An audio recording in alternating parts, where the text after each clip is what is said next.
One of the big opportunities right now is virtual summits. And I'm a big virtual summit advocate. I have done a lot of them. I'm doing 2 virtual summits each month. So that's why I'm super excited to bring on our guest, who is a virtual summit launching pro. He also has a software as a service, virtual summits software, which makes virtual summits easier to host than ever before. Our guest also helps side hustlers scale their businesses at Hustle and Scale so they could become 6-figure and then 7-figure scalers as well. So our guest who joins us is none other than Dr. Marc T. Wade. Marc, welcome to the show. What is up, everybody? Stoked to be here. Marc, I'm so happy to have you on Breakthrough Success and virtual summits. I mean, this is just such the ripe opportunity for being able to embrace it. So I'm wondering if you could share with us, for people who aren't sure what a virtual summit is, we'll just get super basic really quick on how to start one and just what kind of opportunity they provide. Yeah, so a virtual summit, just to start with that, is essentially a pre-recorded online event, if you think like virtual conference, if you will, that solves a problem or a series of problems by bringing topic or industry experts on to talk about those problems. Now, they are typically free to attend, and they end at a certain time, and they have the ability to maintain access to that with a purchase of an all access pass. So it's really great for building a community, building a list, but also some monetization opportunities. Now, there's different types of summits. So typical multi-day summits are anywhere from about 3 days upwards of like 14 days, with about 4 being the sweet spot.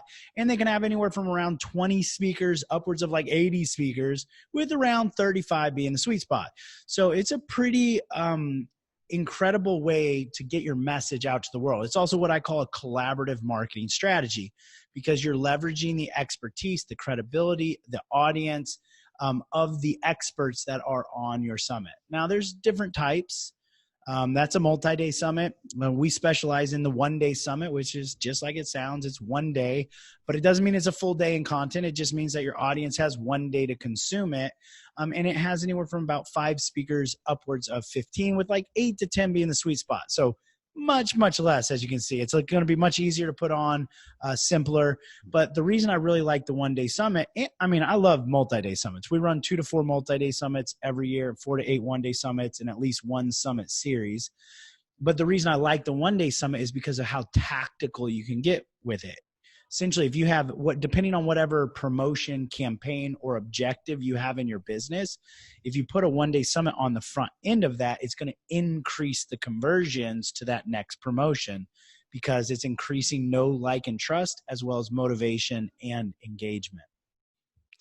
And I mean, that 1-day summit of 5 to 15 people, that's so much easier to enter. My first summit was the Content Marketing Success Summit. We had a whopping 57 speakers for that one. So, I was doing podcasts before, also it was easier for me, but don't do your first summit with 57 speakers. That's not easy. But I am interested in hearing how do you use it to build your list? Because I do feel like I've heard of people who they do a virtual summit. They hear about this guy who gets like 10,000 subscribers or something like that, a case study, and they're like, why did I only get like less than 100? Because virtual summits take so much time. So what's your approach for making them worthwhile and getting people on your list?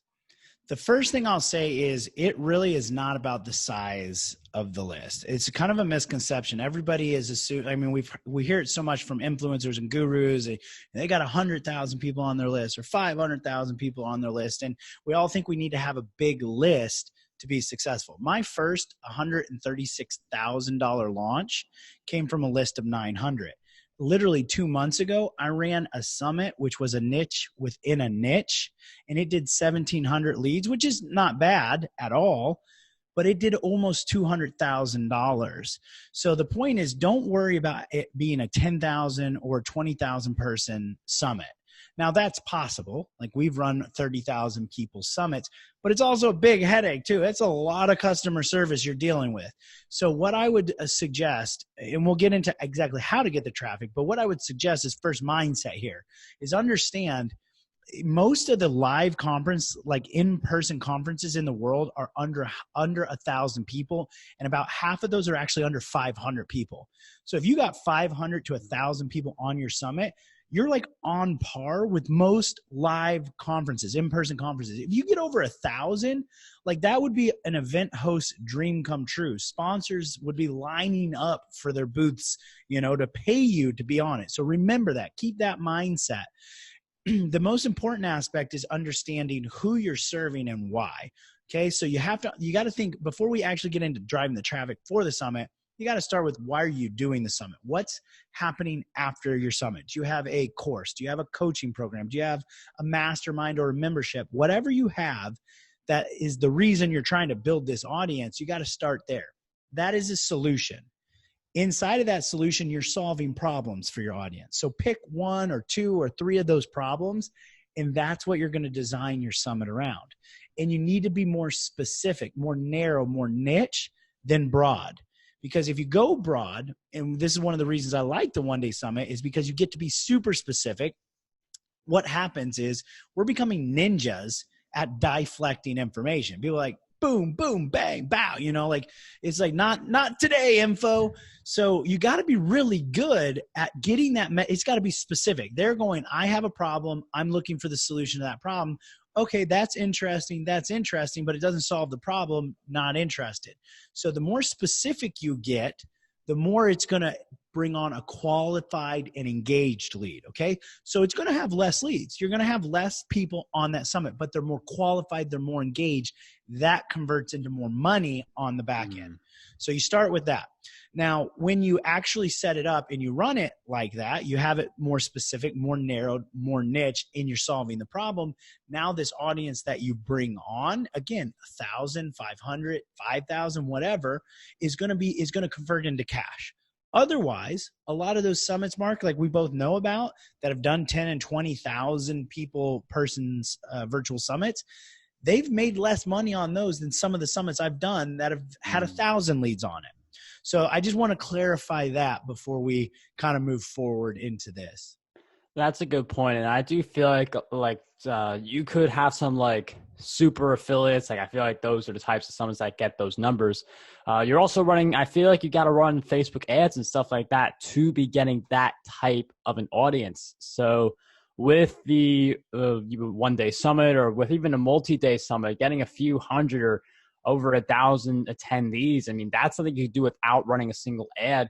And a big part of that, though, is not just you promoting, but getting speakers to promote. So how do you get speakers who then decide they're going to promote the summit to their tribe?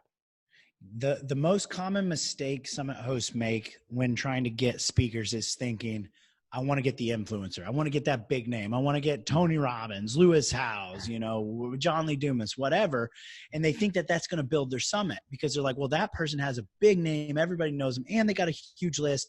If they email, it'll make my summit so successful. The problem is they are not going to email for you. Okay. That's just the case. They'll speak on it and it's cool. If you're doing a multi-day summit, having one anchor, 1 or 2 or maybe 3 names is cool. But you cannot depend on them to be the ones to fill your summit. I love filling my summits with micro influencers, with topic experts. So they're not going to have lists of like 100,000, but they may have lists of, 3 to 10,000. But here's the cool thing is they're actually probably they have a higher expertise than some of those big names we're talking about as well. So their content is going to be more relevant, more valuable. But before you pick the speaker, you got to go back to what is the reason you're running the summit? What's the problem? So when you identify that problem, now identify, if we're doing a one-day summit, for example, we're going to pick one problem and identify 5 solutions to that problem. If you're running a multi-day summit, you're going to have 1, 2, 3, maybe 4 problems. Identify solutions to each of those problems.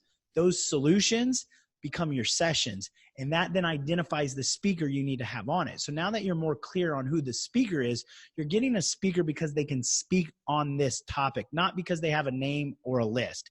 So that's going to also help increase your speaker agreeance rate, or conversion, which is them being like, yeah, of course I'll speak on that because it relates. Like, for example, if Marc would have reached out to me and said, hey, I'd love for you to come talk on podcasting because you have a podcast.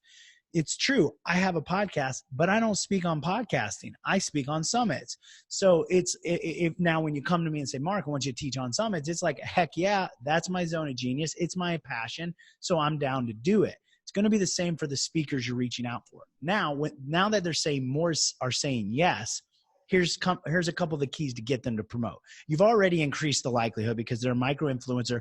It looks good for them to be on your summit. That's a key thing to understand too, is when you host a summit, you have a platform. Everybody in the world is looking for platforms. Celebrities are looking for talk shows. Those are platforms to be on. Experts are looking for podcasts, for summits, for live events. Those are all platforms. So as soon as you become the host of whatever summit, you now own and have a platform that makes it valuable, makes you valuable. So know that and own it. So now these speakers want to be seen with these other experts. It looks good for all of us. If I'm on a summit with other experts in the field, it makes me look good. I want to share it. Now, that doesn't necessarily mean I'm going to email it. So now you got to go a little bit further. So you're going to get some attention from it. Social media is cool, but it doesn't convert the way emails do. Okay. So the aspect with that is you got to think outside the box. You got to get creative. If you do an interview with your topic expert that he's done 100 times or she's done 100 times, why would they share that to their audience? Their audience has already seen it 30, 40 times, right? You got to do something fun, creative, and outside the box. So how could you get creative? So you could add live streaming components, which are cool. That's awesome. We just talked about how summits are typically pre-recorded. But if we're thinking outside the box here, okay, like the simplest, easiest way to do pre-recorded, typical, standard, traditional Q&A interview. Boring. Okay, let's make it a little bit more fun. The next step is you could do a hybrid where you do an intro on the front end, some Q&A on the back end, but then the speaker just presents some topic, almost like a hybrid masterclass interview. But let's go even more crazy. Like, why not spice it up a little bit? Let's make your summit a theme, create a mission around it, create a reason for it, create a theme built into it, and then have the speakers dress up as something, have the speakers, show their, a talent, a hidden talent. I'm just throwing things out there. But if you do something like that, that's fun and it looks, it's fun and makes the speaker look good at the same time, that's something they want to share to their audience because it's new and different. The other thing is try different types of sessions. So when we're crafting our summits, we have different themes of our summits. So for example, we have a theme called Summit Talks. So these are TED Talk styled summit. So yes, there'll be some interviews throughout, but most of the sessions are 7 to 18 minute full video of the person, like not a talking head, doing a presentation. And then we splice in their PowerPoint with it and we make it look like a TED Talk. We do summit stories, which is a Netflix style theme, which means we create a storyline from the beginning to the end and we follow one person through it. And then we fill the rest out with other things. Now, and we do a docu-summit theme. So those are obviously more complex. For your first one, please don't do that. You'll be like, Marc, why did you tell me that? But what I'm saying is you can do some other things that are simple and easy, but also creative and unique. Why not do a panel, live or not live? Why don't you do a workshop instead of a 20-minute or a 30-minute, do a 90-minute to a 2-hour, better if it's live, but even if not, interactive workshop where at the end of that, the audience actually walks away with something completed and finished. You could also do hot seats. You could do a live hot seat. You could do roundtables. Zoom has the ability to break out into breakout rooms, and you could have people even in an attendee-led breakout session. So the biggest thing is to get creative. You do that, especially if you can align it with a bigger purpose or a bigger reason. Your speakers are going to want to share it and want to be involved. The last little piece of it is its relationships. Build a relationship with your speaker. So don't just hit them up with an email that's like, hey, how big is your list? And you have to promote 6 times to be on this summit. They'll tell you yes, but they're not going to do it. And I'm telling you right now, most speakers are not loving getting those types of requests anyways. A lot of them are just saying straight up no. So first off, take a second. So this is the process. If I want to connect with, let's say, an anchor or an influencer that I want to connect with, that I want to have on my summit, and I really would love the likelihood of them promoting, what I'm going to do is this strategy. Now, you aren't going to do this strategy for everyone because it's going to take a little bit more time, but look at like the most valuable speaker or opportunity you have and implement this. So I find that person, and you got to start out a couple months out, 3-4 months out, maybe. Find that person and I join their community. So I get in their Facebook groups, in their Facebook community, and I start to engage.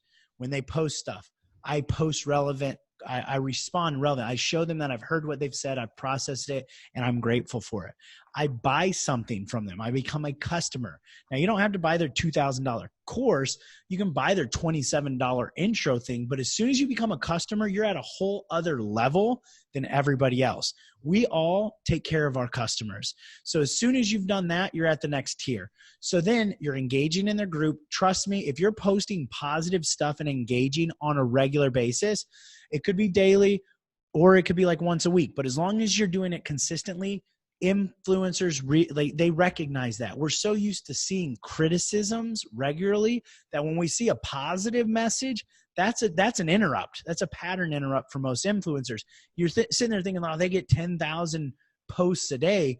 But if you're consistently doing it and sharing something positive, showing that you're not just fluffing them, you're actually consuming the information, being like, hey, Marc, that was a really great tip you gave on the podcast on how to implement a one-day summit. I'm going to do one like this.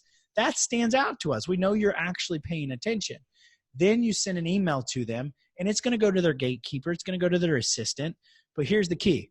You send a positive message, email saying, hey, Marc, I've got your, behind the scenes of a mega summit program. I loved it. So beneficial. I follow your podcast.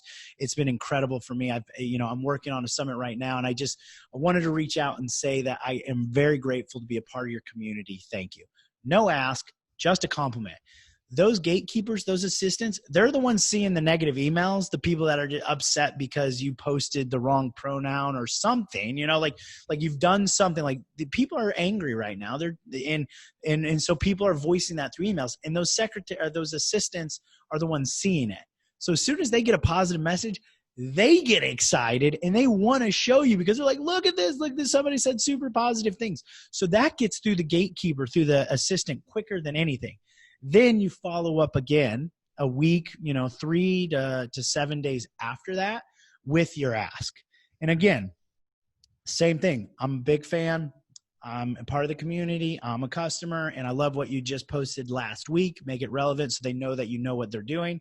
I'm putting together something that I think would be beneficial. One, for me to highlight you, influencer, to my audience, so it sounds like you're giving something, not that you're asking for something. It's always better to make it sound like a give. Try to give it versus just asking. And then you say, I'd love, here's more information. Don't write out a page-long email. Link to another spot where the information is. We do like speaker info pages where I have videos, text, etc., that explains all the content, all the information on the summit. And then we link to that. But then I say, we're putting together this event, and be creative with how you say it, and would love to feature you and yada, yada. That right there is not going to be a yes every time, but it's going to dramatically increase it. Yes. Is it a lot of work? True. But if you're trying to get somebody like Lewis Howes or Amy Porterfield or whoever, on there, then you need to do that. The other thing I would say with that is, don't be so focused on the influencer. Be focused on a influencer, because it's not about getting John Lee Dumas. It's about getting somebody at John Lee Dumas's level. The reason I say that is every single person, no matter how high up they are, at some point or another has to promote themselves. They either have a new promotion coming, they got a new book launch coming, they've had a smear campaign, they feel irrelevant, whatever.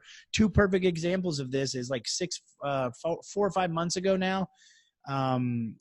Name just blank. Jack Canfield, author of Chicken Soup for the Soul. You can't get him on a podcast. He does not take interviews, but he had a new book coming out. The month of his book launch, he took every single interview request that came out. So he did over 1,000 interviews, summits, podcasts, etc. Another one is a few months ago, Tony Robbins and Dean Graziosi, they had a new big program they were launching. Tony and Dean took almost every single interview request that came their way. So you can't say I can't get Tony Robbins on my podcast or my summit. You just got to be at the right time. You may not be able to get Tony Robbins, but you can get somebody at that level. We've got more great content coming up in this episode, but first we have a message from our sponsor.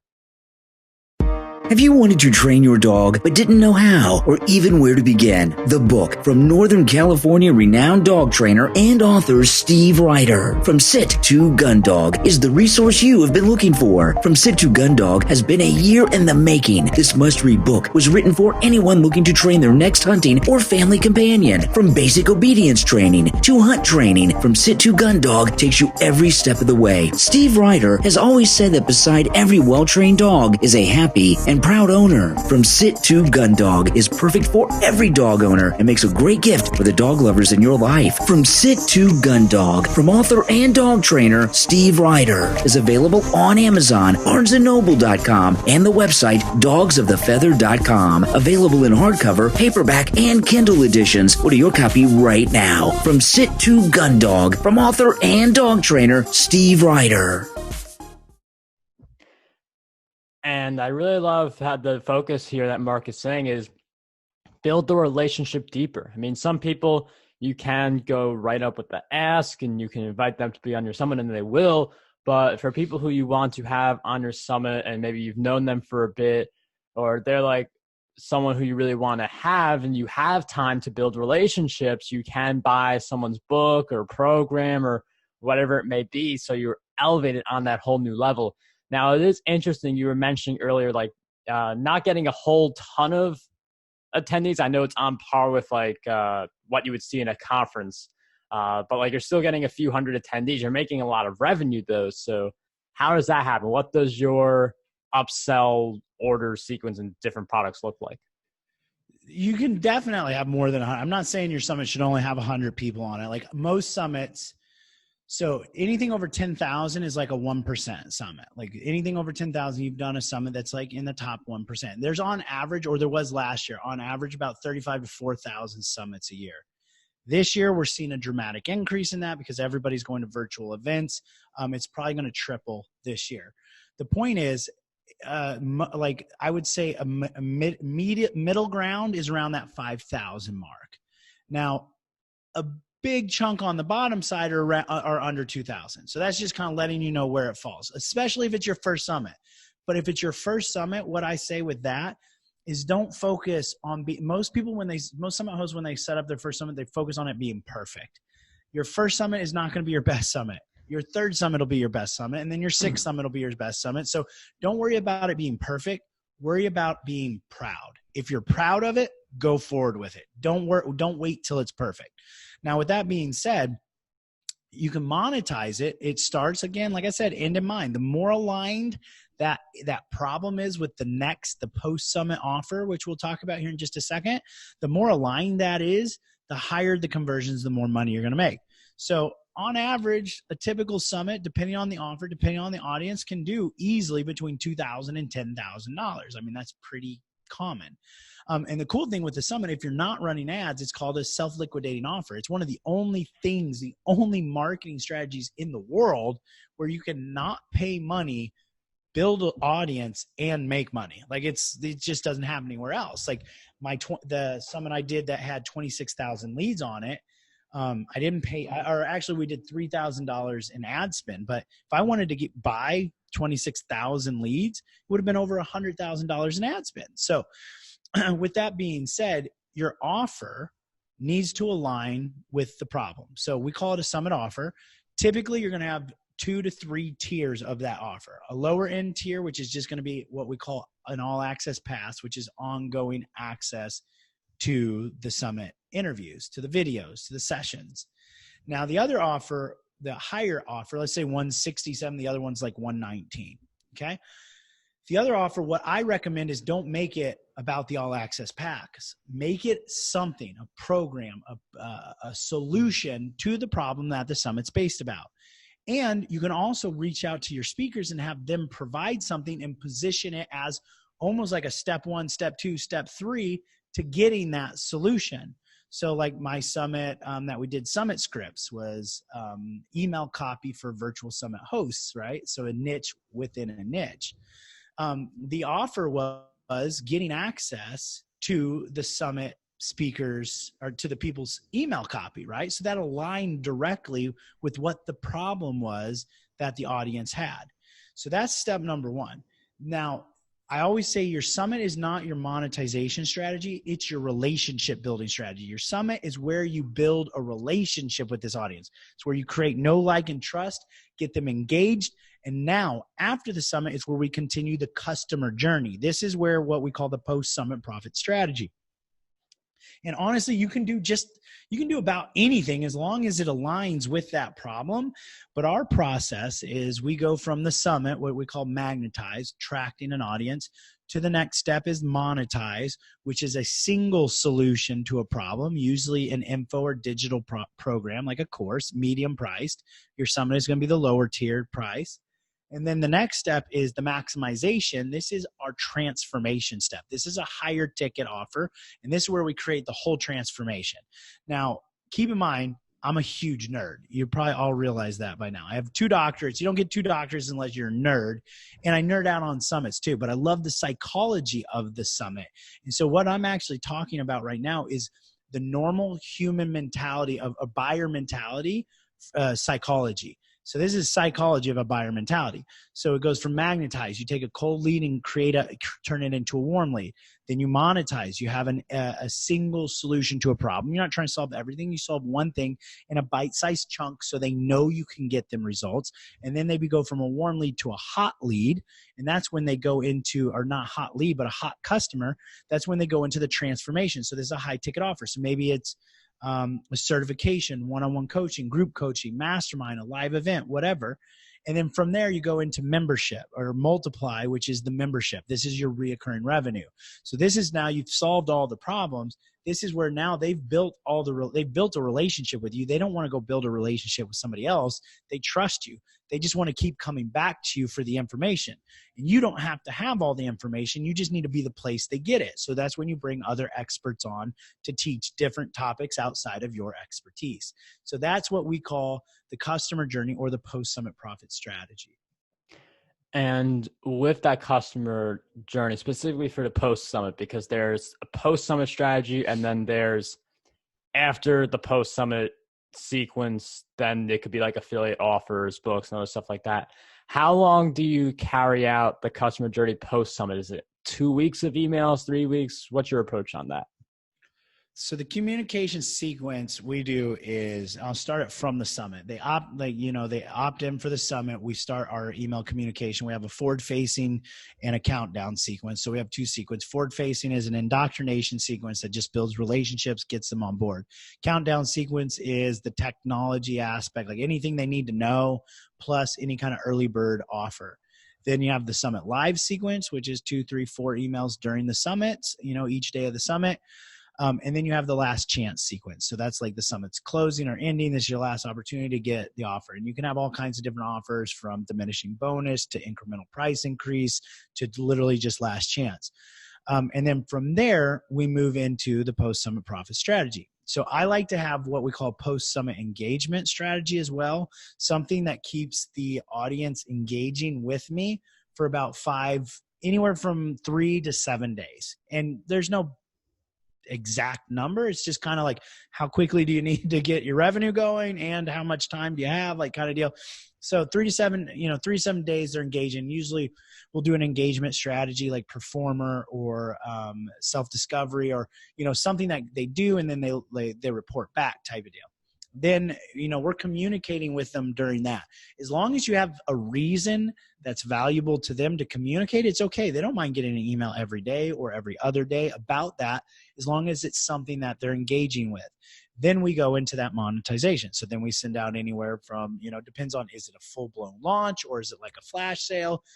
So anywhere from 2 to 4 to 7 emails. Then, so that's 3 to 7 days out.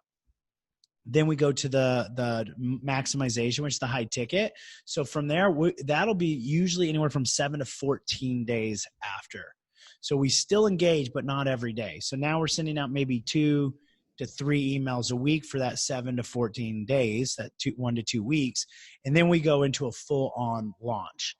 So if it is, a certification or a live event, whatever, we're doing like a full-blown 7 to 12 email series kind of launch. And then after that, we'll pitch. A lot of times we'll actually like add the membership as a upsell to each of those. So if they get the membership at any point, we don't, they don't get hit with that. If they haven't bought it, then after that, they get it. The one thing I forgot to mention is monetization with the summit. Yes, I said your summit's not your monetization strategy, it's your relationship building strategy, but you should still make money on your summit. Okay. You should still make money. The focus is just not to hammer them too hard with a sales sequence and a sales kind of like feeling, because then you'll break that trust. Like the whole point is know, like, and trust, so you can monetize after. But with that being said, you have your summit offer. Now, if you just left it at a summit offer, you'll make money, but you're leaving a ton of money on the table. So we highly recommend having like an order bump and then 1 or 2 upsells after that. So my Summit Script Summit, which did 1,700 leads. Okay. So relatively, small in the scope of, like, remember I said, like, 5,000, 10,000, like whatever. I'm totally happy with that. It was a niche within a niche, 1,700 leads.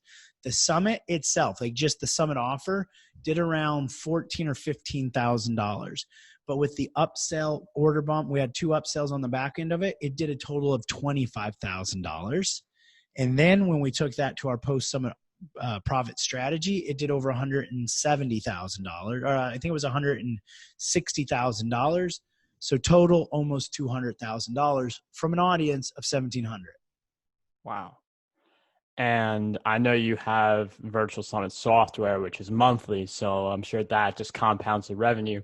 Do you have like a really high-end thing? Like, I know some people do like 2,000, 5,000. Like, what would you say is your like top ticket high-end price point?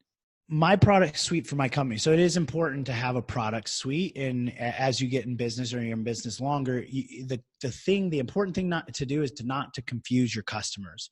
So you don't want 100 things. You don't want, a ton of stuff. You want one direct path where they know to go. So this is obviously, we're not talking summits here specifically. We're talking business, but my product suite for my business in the summit space is and this is how I would design a product suite if I were you. It's do it yourself, done with you, done for you. And they elevate in that order. Do it yourself is going to be lower priced. Right below that, you're actually going to have like a generic membership, like a low price membership. Okay. Then you have, do it yourself. Right above that is going to be add group coaching onto that, like a group coaching program onto that course, which will increase the profit for that. The done with you is usually like a workshop. It could be a virtual workshop. It could be an in-person workshop, but they are getting more access to you as they go up this tier. And then done for you is something that you're going to be doing for them, or it could be like a one-on-one coaching program. So my product suite is we have just a generic like $97 membership. We don't even really push that. Our do it yourself is our Summit Accelerator program. It's access to our online trainings, but we sell it with the group coaching attached to it. Mm-hmm. So they buy the program, and then it's a monthly membership. It's $300. It's $1,000 up front, and then $300 ongoing after that. The done with you is our virtual summit workshop. We used to do those in person. Right now, we've just transferred over to everything being virtual, which feels more in alignment anyways. But still, in 3 days, we will help you build out your summit. Like you're building it out, we're there with you. But at the end of those 3 days, instead of taking 3 months or 4 months, you have your summit done. Templates, speaker packages, offers, etc. Summit platform. That's a $2,500 offer. And honestly, that should be higher, but right now we don't feel comfortable raising it just because of the economic situation that's going on. But usually that would be between $2,000 and $5,000. Okay, well, I'll come back to price points. Our higher end offer is our done for you service called Viral Summits Concierge. This is where we will literally build out everything with your summit. So price points. And these are ranges, but like usually membership, low end membership, anywhere from $9 to like, $100 a month. Do it yourself is usually around $500 to about $2,000. If you add group coaching, you usually add an extra $1,000 or $2,000 to that. The done with you is usually between $2,000 and $10,000. So it depends on where you're at in your business, your level of influence in your blah, blah, blah, but $2,000 to $10,000. And then the done for you is anywhere between 10,000 on up, 10,000 to 30,000. Some people even have 50,000. Now you can add a mastermind to the top end of that if you wanted to, for like a higher end reoccurring revenue strategy. So like a, 500 to 2,000 a month strategy.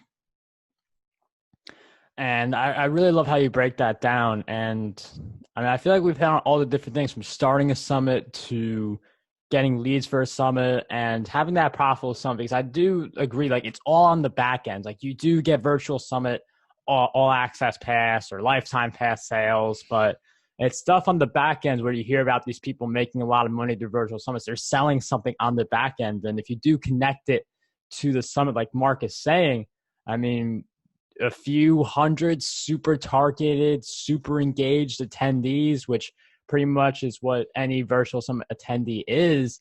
And you're talking about thousands upon thousands of dollars just from a single summit.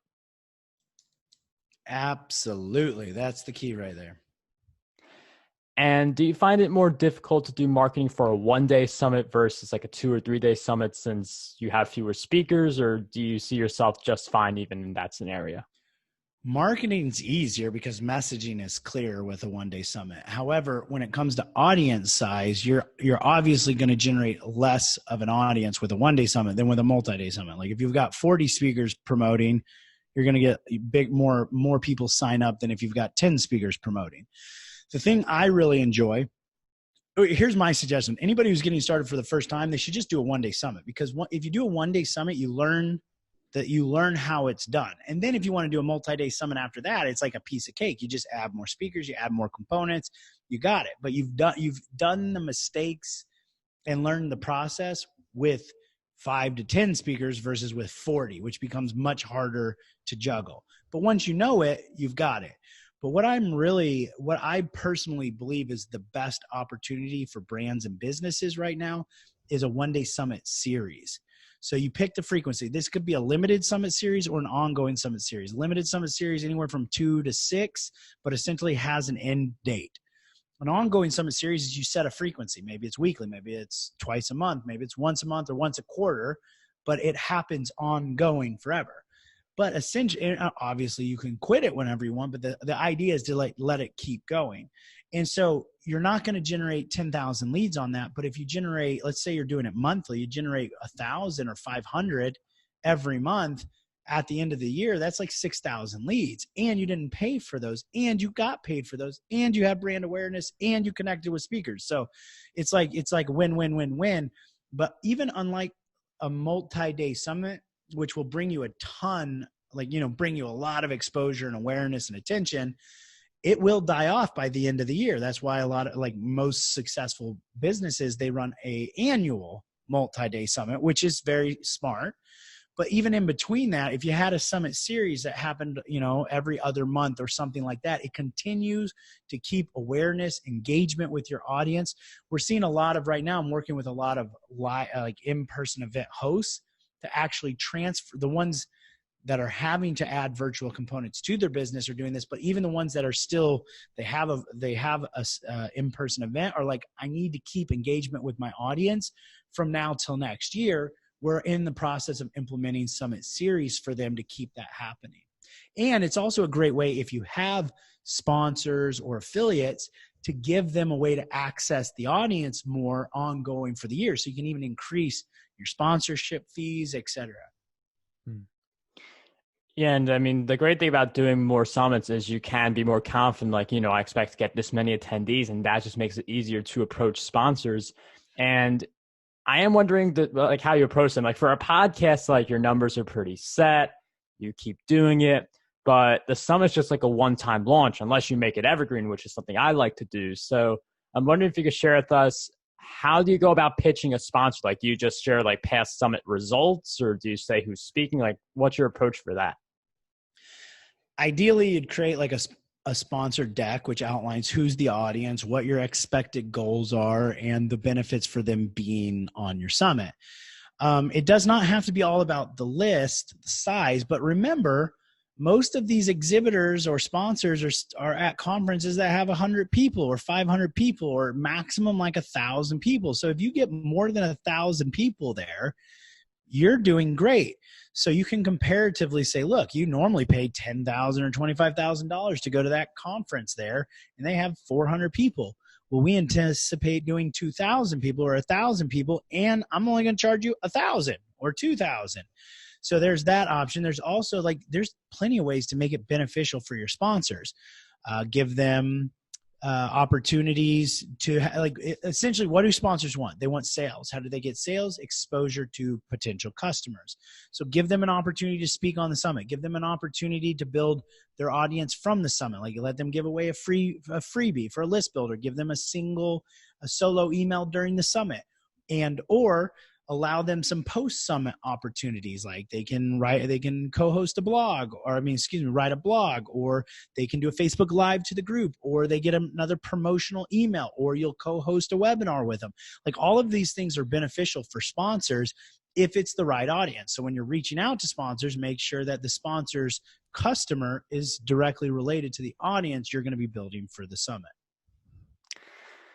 Marc, I've done a lot of virtual summits, and I'm learning so many new things from our conversation. I know that you're more of a summits guy, but you do have a podcast too, which we will link to. I do encourage everyone to check that out. But in addition to your podcast, where else do we go to keep following you on your journey? Best ways to hang out with me is in our Facebook community, Viral Summits. Bunch of thought leaders with messages getting out to the world there. We do a lot of freebies, information on hosting summits, as well as hooking speakers and hosts up together. The other thing you can do is, if you want to just hang out with me on my Instagram, follow my personal Instagram is Hustle and Scale, and shoot me a DM, say hello. We will have all of those links in the show notes for everyone who wants to check Marc out. But once again, thank you so much for coming on Breakthrough Success. It was a pleasure having you here today. It's been an awesome opportunity. I'll leave you all with this. Just remember, you have a message that matters, and the world needs to hear it. So don't let anything hold you back from going out there and making an impact in the world. Thank you.